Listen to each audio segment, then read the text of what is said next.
Hi, Isabel here, instructor at 22A. Today I'm going to take you through a hamstring flexibility routine. If you're one of those who identifies as having tight hamstrings, I know I do, and you feel like your hamstrings are going to tear apart every time you try to reach for your toes, then this routine will definitely help you relieve some of that tightness. But as with anything else, in order to have results, you need to do it regularly. I would say at least once per week in order to see a change. This routine will be done in 3 parts, each with its own specific purpose. The goal of the first part is to warm up the body and mobilize all the joints and muscles surrounding the hamstrings. In order to get the best results from this routine, it's important to make sure that your muscles are warm before you start. So you can either do it right after you've worked out, but if your muscles are cold, then just do a quick 3 minutes warm-up. Nothing crazy. The goal is really just to get the blood flowing and warm up the muscles, especially in the lower body. So here I'm just showing some warm-up drills that you can do on the spot if you don't have a lot of space. So just jumping on the spot, butt kicks, high knees. There's other drills that you can do as well if you prefer. If you have a lot of space in your backyard, you can also run side to side. You can do some air squats to warm up the quads and hamstrings. You can do the inchworm as well, trying to keep your legs as straight as possible, and you should be feeling a stretch in your hamstrings as you do that.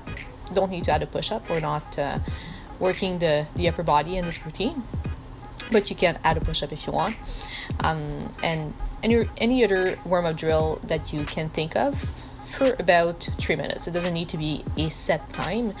You just want by the end to feel that your heart rate is slightly elevated and have a light sweat on, you're feeling warmed up. You can also do the windmill like I'm showing here, trying again to keep your legs as straight as possible and keeping your back nice and long. So this is a very good warm-up drill. After the general warm-up, we're going to do some leg swings. You can use a wall or something stable for assistance. The goal here is to still get the blood flowing, but also mobilize the hip joint and the hamstrings a bit more specifically. So you're going to move your leg into flexion and extension as much as possible, keeping your leg relatively straight, but a slight bend in the knee is fine. And just try to avoid arching your back too much when you extend the leg behind. A small arching is fine, but you don't want to excessively arch your back because then you're going to take the movement out of the hip. So think about keeping your core tight and perform 10 to 15 reps per side.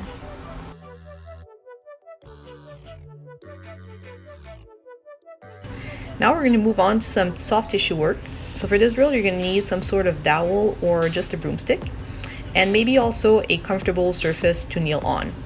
Then you're going to place the broomstick in the crease of your knees, and the goal will be to slowly roll the calves entirely, starting from the knee joint all the way down to your heel. And what we want to do is relieve the tension and sensitivity in our calf muscles as well as our hamstrings as much as possible. But depending on your level of sensitivity, you may not want to put too much weight on it because it could be pretty painful. So only put enough weight to feel a slight discomfort. That's what we're aiming for, but don't try to push through pain. So for me, I'm not quite sensitive, so I need to put more weight on it. I even need in some spots to press the dowel using my arms down towards my calves. But if you're very sensitive, then you may need to support yourself on using your fingertips and not put quite as much weight on the broomstick. So really listen to your body, and you want to aim for discomfort but not pain. And we're just trying to roll the broomstick down the calf slowly. And when you get to spots that are very sensitive, some people call these trigger points. You can call it the way you want, but spots that are more sensitive than others, then try to spend a bit more time on it. Even though it's definitely not comfortable, just try to, in the limits of your own tolerance, put a bit more weight on it, spend a bit more time pausing on these spots just to see if that sensitivity goes away a little. And then that should take you about 3 minutes total, maybe a bit more depending on your sensitivity, to roll the entire calf with the broomstick. The last exercise of part A is a supine hamstring stretch with an ankle pump. So by that I mean flexion and extension of your foot. So you're gonna lie down on your back and you're gonna grab the back of your leg. And now, depending if you're very tight or not, you may need to bend your knee quite a bit. So the goal here is to bring your thigh and your knee close to your chest and extend the leg as much as you can, but not to the point where you feel any pain. So some people may have a 90-degree bend in their knee because that's where their mobility restrictions are, and that's okay. So you want to extend the leg as much as you can, but not feeling pain. And when you get to your max level of stretch, then you're going to slowly point your foot and dorsiflex and flex your foot. So pointing and flexing, we call this an ankle pump. And this is to relieve the neural tension often coming from the sciatic nerve that contributes to limiting our hamstring flexibility. And as you do that, you should be feeling a pull in the back of your calf and behind your knee. And it should get less the more that you pump the ankle, the more that you flex and dorsiflex. Do this movement really slowly and for about 10 to 15 reps of pointing and flexing the foot for each leg. Now we're going to move on to part B, which is focused on Pnf stretching for the calves and hamstrings. Pnf means proprioceptive neuromuscular facilitation. And it's basically a very effective stretching technique, if performed properly, that involves the contraction and relaxation of muscles. For the calf PNF, you can perform it against a wall, but it's even more effective if you step on an elevated surface so that you can get a greater range of motion. So you're going to step on the edge of the platform, or you can use a step on a staircase. Doesn't need to be very high, and you're going to place about half of your foot on it and then let your heel drop as low as it will go depending on your range of motion. You should feel a pretty intense stretch in your Achilles, and then the toes should be lifting off the platform. And from there we're going to perform the Pmf cycle, which is basically contracting the muscle, in this case your calf muscle, for 10 to 15 seconds, and then relaxing and letting the joint go into greater range of motion for about 5 seconds. So as you contract your muscle, you're going to try to point your foot, but it's an isometric contraction, so your heel should not be moving at all. But try to imagine that you're trying to point your foot, and you should be feeling the ball of your foot pressing on the platform and your calf contracting very hard. And you're going to maintain that contraction for about 10 to 15 seconds, and then you're going to release the calf muscles completely as you breathe out. So it's important to breathe out as you do that, and let your heel drop even lower, and you should see a change. You should get a greater range of motion every rep that you do that. So you're going to perform a total of 3 to 4 reps for each foot of that cycle of 10 to 15 seconds contraction of your calves and 5 seconds relaxation as you exhale. Then you're going to switch leg, and then after that you can move on to the hamstring PNF and come back to this exercise, or you can do the 2 sets per legs right now. For the hamstring PNF, we're going to lie on our back similarly to what we did in the first part, but this time we're going to use something to push against. So in this example, I'm using a strap. You can also use a belt, a rope, a bungee cord, or a sturdy resistance band, anything that's going to allow you to exert some resistance. And you're going to wrap it around about the midfoot. And holding the strap with your 2 hands, you're going to lift one leg up, lying on your back. And this time you want to, as much as possible, you want to straighten your legs. So a slight bend in the knee is fine, but you don't want to have an excessive bend in your knee.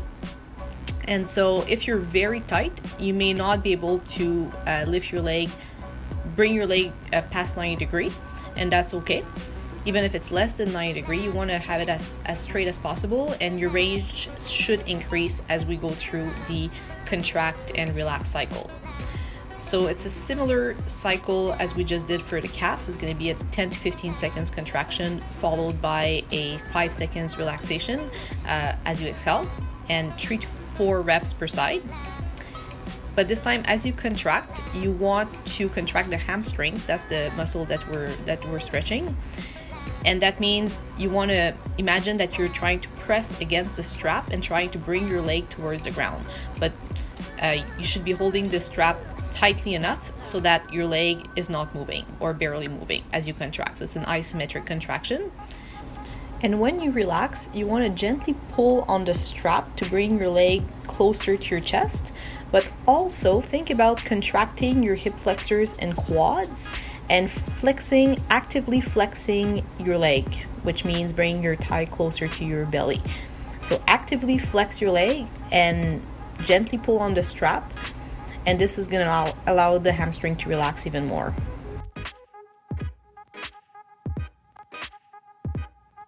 After you've completed the Pmf stretching, you have the option to either do a standing pike stretch, which is basically trying to touch your toes from a standing position, or a loaded stretch of the hamstrings called the Jefferson Curl.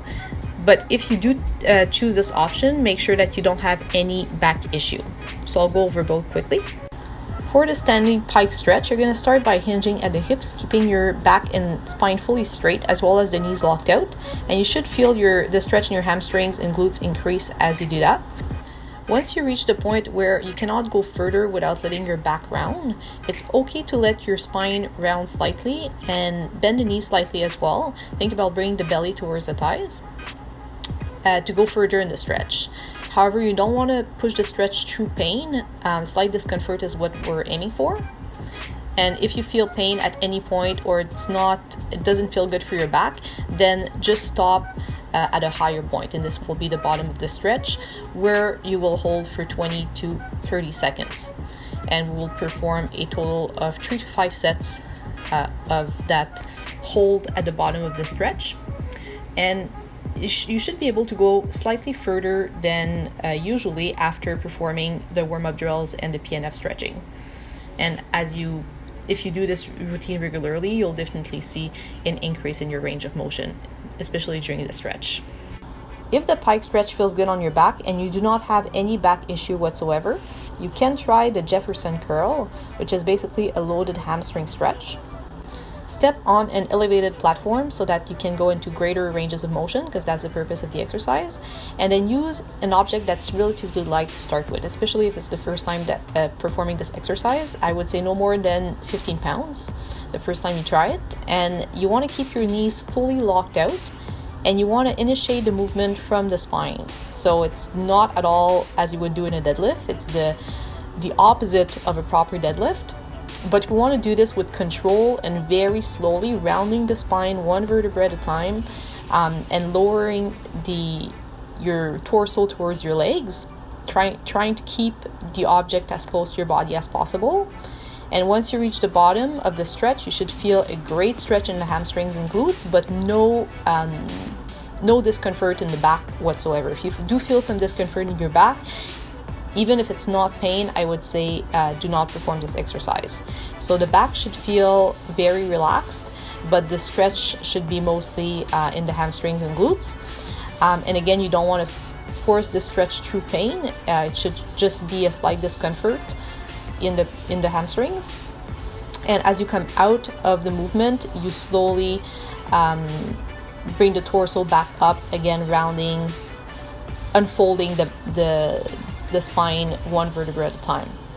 And perform 10 very slow reps. And on the last rep, the 10th rep, you're gonna hold it at the bottom of the stretch, wherever feels good for you, for about 20 to 30 seconds. So it's a very effective way to increase the flexibility of the hamstrings, but again, do not perform this exercise if it doesn't feel good. And if you're not sure if you should be trying any part of this routine, make sure that you click on the link that will be put in the description. So I can guarantee you that you will increase your hamstring flexibility if you perform this routine at least once or twice per week.